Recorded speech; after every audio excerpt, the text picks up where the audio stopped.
आगे student question number 18, d square plus 6d plus 13 into y equal to 0। और जो condition given है वो है y of 0 equal to 3 and y dash of 0 equal to -1। तो सबसे पहले हम गिवन इक्वेशन का जनरल सोल्यूशन जो स्टूडेंट वो फाइंड करेंगे और उसके लिए हमें इसको क्या करना पड़ना है, ऑक्सिलरी इक्वेशन में कन्वर्ट करना पड़ना है। तो हम इसको कन्वर्ट करते हैं पहले स्टेप में। तो यहाँ पे हम लिखेंगे फॉर ऑक्सिलरी इक्वेशन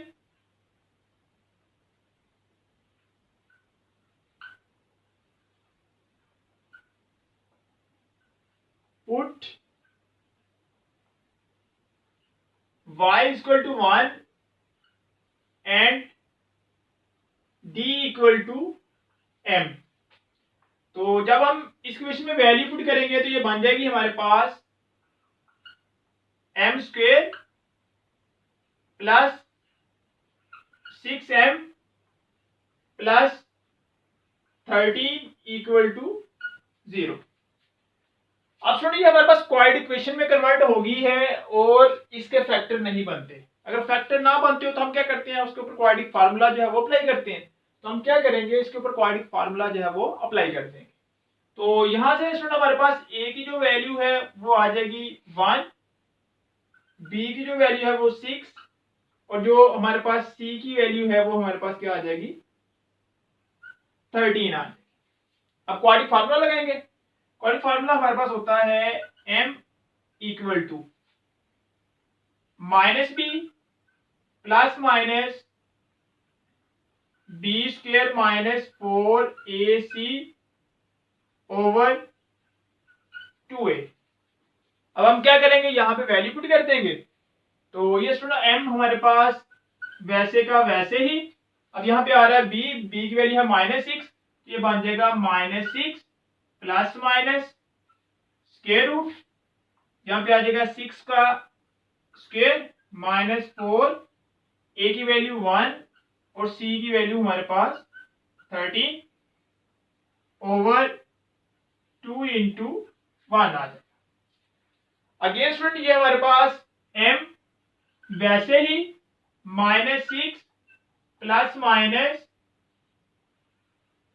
अब 6 का स्क्वायर क्या होता है स्टूडेंट 36, तो यहाँ पे आ जाएगा 36 माइनस, अब 13 को 4 से मल्टीप्लाई करेंगे तो स्टूडेंट ये हमारे पास क्या आ जाएगा 52, ये बन जाएगा 52 ओवर 2। अगेन स्टूडेंट ये m हमारे पास वैसे का वैसे ही -6 प्लस माइनस स्क्वायर रूट। अब 52 में से 36 निकालेंगे तो हमारे पास क्या आ जाएगा -16 ओवर 2। अब 16 किसका स्क्वायर रूट होता है 4 का, तो स्टूडेंट ये हमारे पास बन जाएगा 4 m equal to -6 plus minus square root 4 iota over 2। 16 का जो स्क्वायर रूट है वो हमारे पास 4 आ जाएगा और स्क्वायर रूट के अंदर माइनस आ रहा है, जब माइनस को खत्म करेंगे तो ये किस में कन्वर्ट हो जाएगा एओटा में। अब इन दोनों में से स्टूडेंट जो है वो 2 कॉमन आ रहा है, तो m इक्वल टू 2 को कॉमन निकालेंगे तो -3 प्लस माइनस 2 एओटा ओवर 2, ये इस 2 से कैंसिल हो जाएगा। तो m जो है इसकी वैल्यू आ जाएगी हमारे पास -3 प्लस माइनस 2 एओटा। तो हमारे पास जो m की वैल्यू है, जो रूट्स निकले हैं वो कौन से निकले हैं कॉम्प्लेक्स, और कॉम्प्लेक्स हो तो फिर हम उसका जनरल सॉल्यूशन कैसे लिखते हैं, तो यहाँ पे हम लिखेंगे द जनरल सॉल्यूशन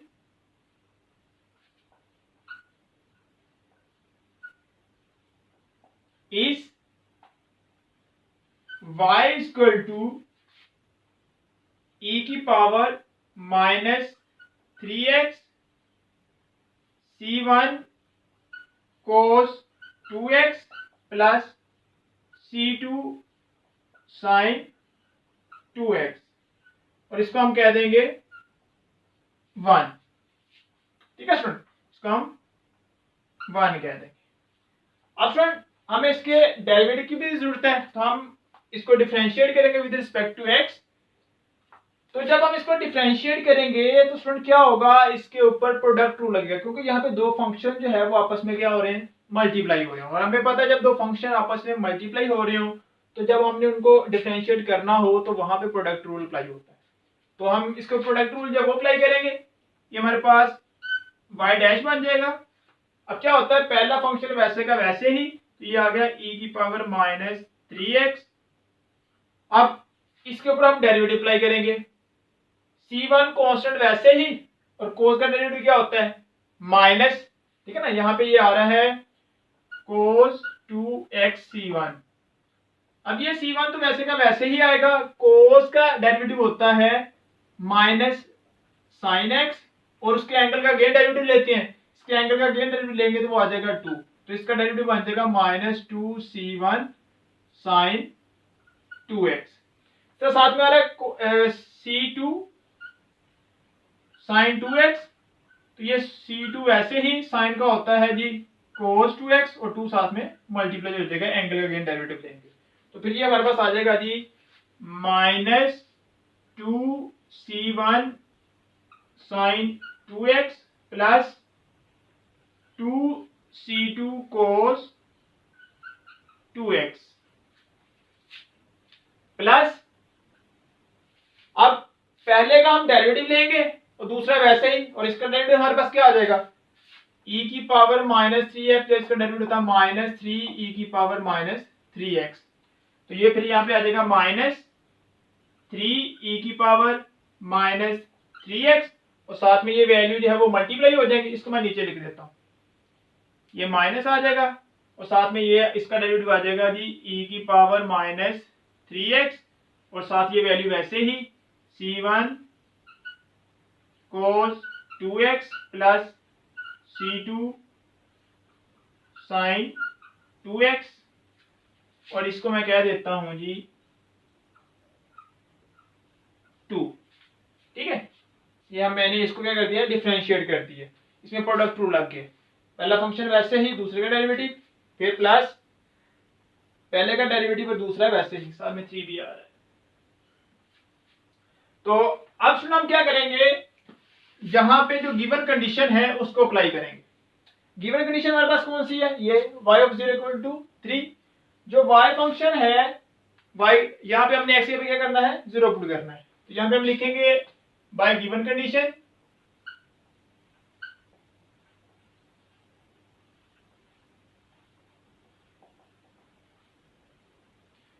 तो x पे 0 पुट करेंगे यहाँ पे, तो ये बन जाएगा y ऑफ 0 इक्वल टू, अब ये e की पावर यहाँ पे क्या आ जाएगा 0 आ जाएगा, तो ये e की पावर 0 इंटू c1 cos 0 और प्लस c2 साइन 0, ठीक है ना। जब यहाँ पे 0 पुट करेंगे 0 2 से मल्टीप्लाई होकर 0 ही आ जाएगा, इस तरह यहाँ पे भी 0 पुट करेंगे तो 0 2 से मल्टीप्लाई होकर 0 ही आ जाएगा। अब y ऑफ 0 जब किसके इक्वल है 3 के, तो यहाँ पे आ जाएगा 3। अब e की पावर 0 क्या होता है 1, खत्म।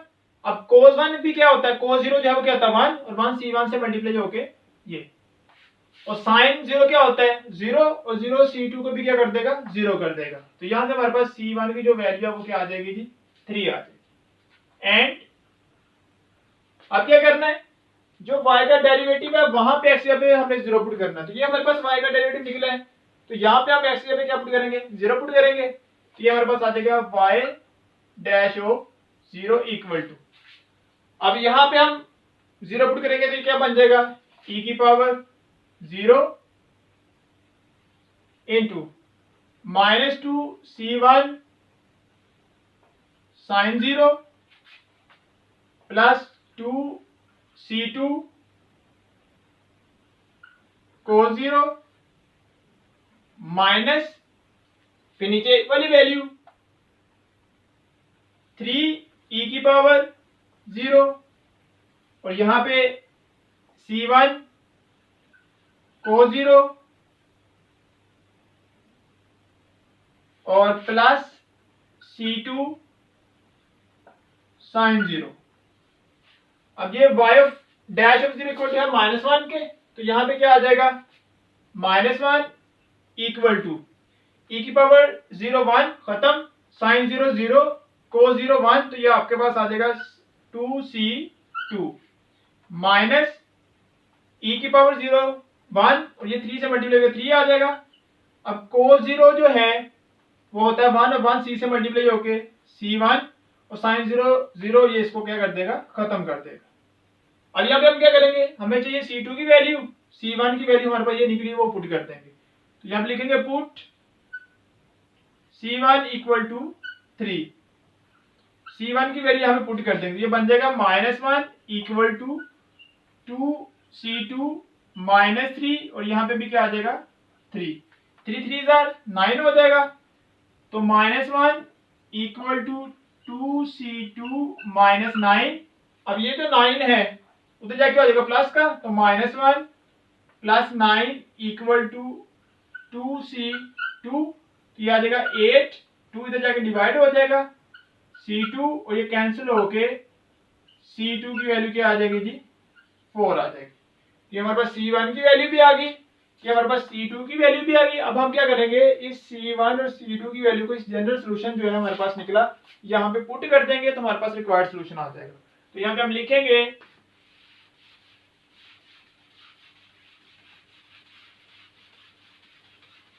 ये हमारे पास y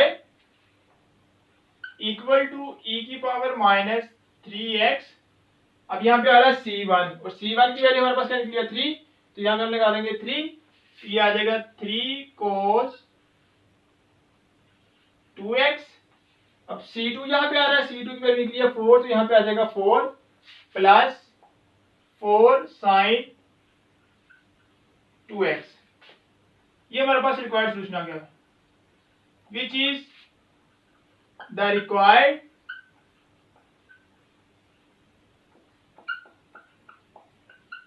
सोल्यूशन। ये स्टूडेंट हमारे पास इसका जो रिक्वायर्ड सोल्यूशन आ गया।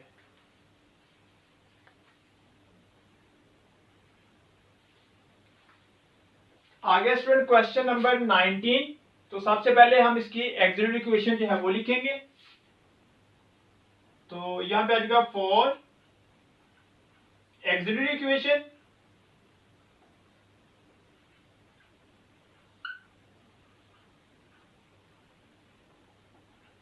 Put y equal to 1 and d equal to m। तो एक्सिलरी इक्वेशन बनाने के लिए हम y इक्वल टू 1 पुट करते हैं और d इक्वल टू m, तो ये हमारे पास स्टूडेंट फिर बन जाएगी m³ -6 m² plus 11m -6 equal to 0।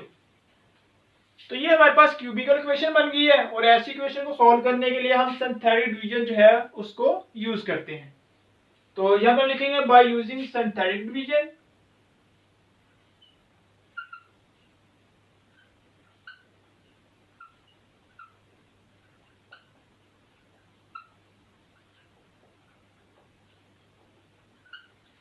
m³ का जो कोएफिशिएंट वो 1 आ रहा है, तो यहाँ पे हम लिखेंगे 1, m² का -6, m का 11 और कांस्टेंट -6। अब सबसे पहले हमने इसको 1 के साथ डिवाइड करना होता है, और 1 के साथ ये तभी डिवाइड होता है, मैंने आपको बताया था, अगर ये जो हमारे पास नंबर आए हैं इनका सम इक्वल टू 0 हो, तो हम इनको सम करते हैं।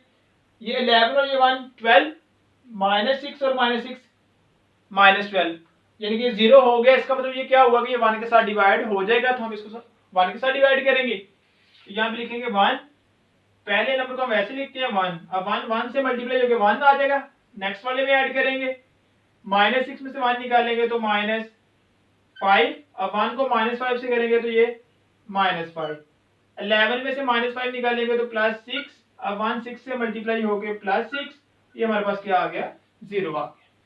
यहाँ से हम m की वैल्यू एक मिल गई, m इक्वल टू 1, ये हमारे पास m की वैल्यू इक्वल टू आ गई 1, और ये हमारे पास है डिप्रेस्ड इक्वेशन। तो यहाँ पे हम लिखेंगे डिप्रेस्ड इक्वेशन इज अब वो हमारे पास कौन सी है जी, m square minus 5m plus 6 equal to 0। अब हम इसके फैक्टर बना लेंगे, तो इसके फैक्टर बन जाएंगे m square minus 2m minus 3m plus 6 equal to 0। इन दोनों में से m जो है वो कॉमन आएगा तो m माइनस 2, इन दोनों में से -3 कॉमन आएगा तो m माइनस 2 इक्वल टू 0। अब इन दोनों में से m माइनस 2 जो है वो कॉमन आएगा तो यहाँ पे आ जाएगा m माइनस 3 इक्वल टू 0। दोनों को अलग-अलग इक्वल टू 0 रखेंगे तो ये m माइनस 2 इक्वल टू 0 और यहाँ से ये m माइनस 3 इक्वल टू 0। तो यहाँ से m की वैल्यू स्टूडेंट आ जाएगी 2 और यहाँ से m की जो वैल्यू वो आ जाएगी 3। अब इसका हम जो जनरल सोल्यूशन है स्टूडेंट वो लिखेंगे, तो यहाँ लिखेंगे the general solution is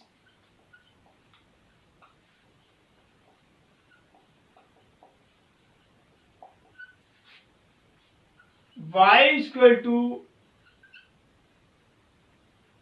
c1 e की power x plus c2 e की power 2x plus c3 e की पावर 3x और इसको हम कह देंगे 1।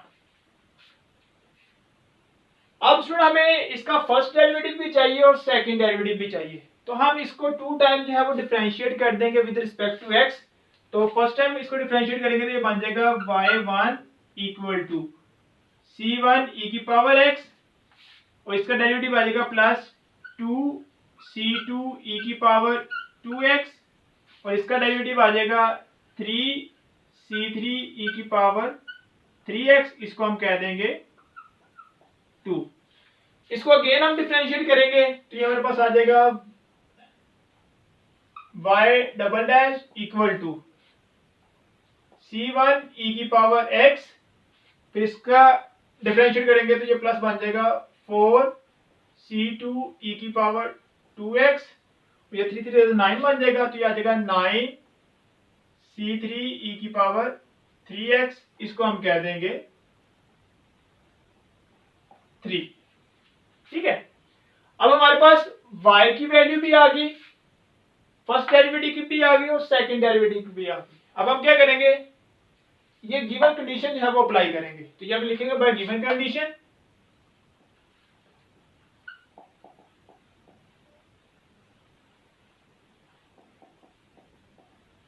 अब गिवन कंडीशन में हमने क्या करना है, ये जो y है इसमें हमने x यहाँ पे 0 पुट करना है, तो यहाँ पे हम पुट कर देंगे क्वेश्चन 1 में x यहाँ पे 0, ये आ जाएगा y ऑफ 0 इक्वल टू, अब यहाँ पे 0 पुट करेंगे तो c1। ठीक है, अब देखो जब e की पावर 0 आएगा, ठीक है मैं लिख देता हूं e की पावर 0 प्लस सेम ये c2 e की पावर 0 प्लस c3 e की पावर 0। अब हमें पता है e की पावर 0 इक्वल टू इसके तमाम के, ये खत्म हो जाएगा। अब y ऑफ 0 इक्वल टू उसने दिया हुआ है कि वो है 0 के इक्वल, तो ये आ जाएगा 0 equal to c1 plus c2 plus c3, इसको हम कह देंगे 4 कह देंगे। अब इसी तरह हम जो सेकंड इक्वेशन है फर्स्ट डेरिवेटिव जो है वहां पे भी ऐसे ही 0 पुट करेंगे तो ये हमारे पास आ जाएगा y dash of 0 equal to, तो c1 e की पावर 0 प्लस 2 c2 e की पावर 0 प्लस 3 c3 e की पावर 0। तो y का जो फर्स्ट डेरिवेटिव है वो भी इक्वल टू 0 है, तो यहाँ पे आ जाएगा 0 equal to c1 plus 2c2 plus 3c3, इसको हम कह देंगे 5। एंड जो इसका सेकंड डेरिवेटिव है वहां पे भी ऐसे यहाँ पे 0 पुट करना है, तो यहाँ पे पुट करेंगे तो y double dash of 0 equal to c1 e की पावर 0 प्लस 4 c2 e की पावर 0 प्लस 9 c3 e की पावर 0। अब जो सेकंड डेरिवेटिव है वो इक्वल टू किसके है, 2 के, तो यहाँ पे आ जाएगा 2 equal to C1 plus 4C2 plus 9C3, इसको हम कह देंगे 6। अब स्टूडेंट हम क्या करेंगे, इस इक्वेशन 4, 5 और 6 को सॉल्व करके हम यहाँ से C1, C2 और C3 की वैल्यू निकालेंगे और उसको हम इक्वेशन 1 में पुट कर देंगे। तो आइए स्टूडेंट हम इनको सॉल्व करके इनकी वैल्यू निकालते हैं।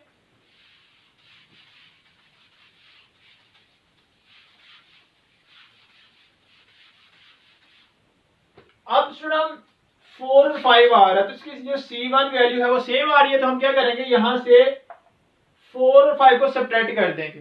तो यहाँ पे लिखता हूं, यानी कि हम 5 में से जो 4 इक्वेशन है उसको क्या कर देंगे, माइनस कर देंगे। Subtract equation 4 from equation 5। 5 में से हम इसको माइनस कर देंगे, तो ये हमारे पास आएगा जी 0 equal to C1 plus 2C2 plus 3C3। ये मैंने लिख ली सुनिए यहाँ पे इक्वेशन 5। अब इसके नीचे लिखूंगा इक्वेशन 4, तो C1 plus C2 plus C3, subtract कर रहे हैं तो साइन चेंज होंगे, तो ये 0 इक्वल टू, ये स्टूडेंट कैंसिल हो जाएगा, 2 में से 1C2 निकालेंगे तो ये C2 और यहां से ये प्लस 2C3 आ जाएगा।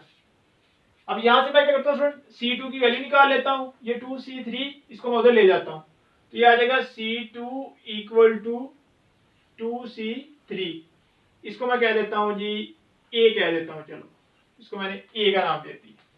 ठीक है, अब इस तरह से क्या करता हूँ, मैं 6 में से भी 4 को सब्ट्रैक्ट कर देता हूँ। ठीक है, 6 में से भी 4 को सब्ट्रैक्ट कर देता हूँ, तो ये मैं अगेन लिखता हूँ, सब्ट्रैक्ट इक्वेशन 4 फ्रॉम इक्वेशन 6। अब यहाँ पे मैं 6 लिखूंगा, 6 इक्वेशन है 2 equal to C1 plus 4C2 plus 9C3। तो इसके नीचे लिखूंगा इक्वेशन 4, वो है C1 plus C2 plus C3। Subtract किया तो साइन चेंज होंगे, ये कैंसिल हो जाएगी, ये 2 इक्वल टू 4 में से 1 निकालेंगे तो 3C2 और 9 में से 1 निकालेंगे तो प्लस 8C3। ठीक है, अब यहां से C2 की वैल्यू देखो हमारे पास क्या आ रही है, 2 इक्वल टू C3।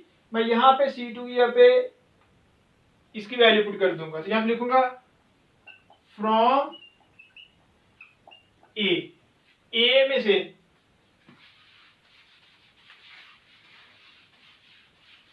अब ये जो A है, यहाँ पे C2 की वैल्यू 2C3 है, वो मैं यहाँ पे पुट करूंगा, तो ये आ जाएगा 2 equal to 2 into 2C3 plus 8C3।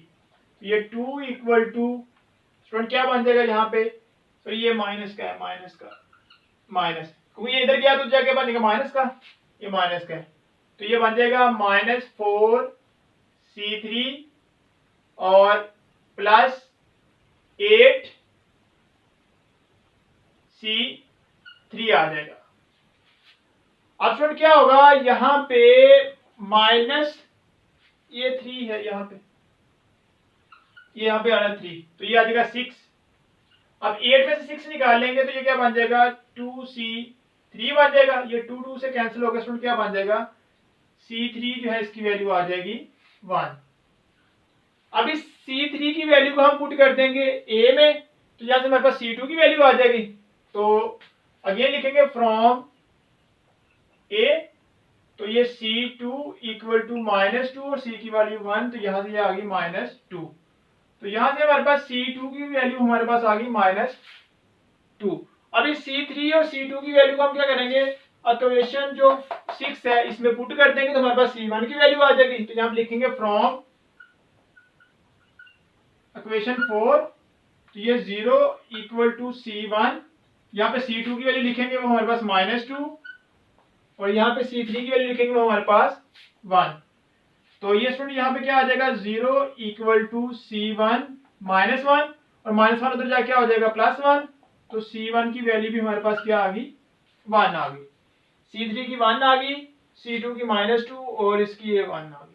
ठीक है, अब हम क्या करेंगे, C1, C2 और C3 की वैल्यू को इस जनरल सोल्यूशन में पुट कर देंगे।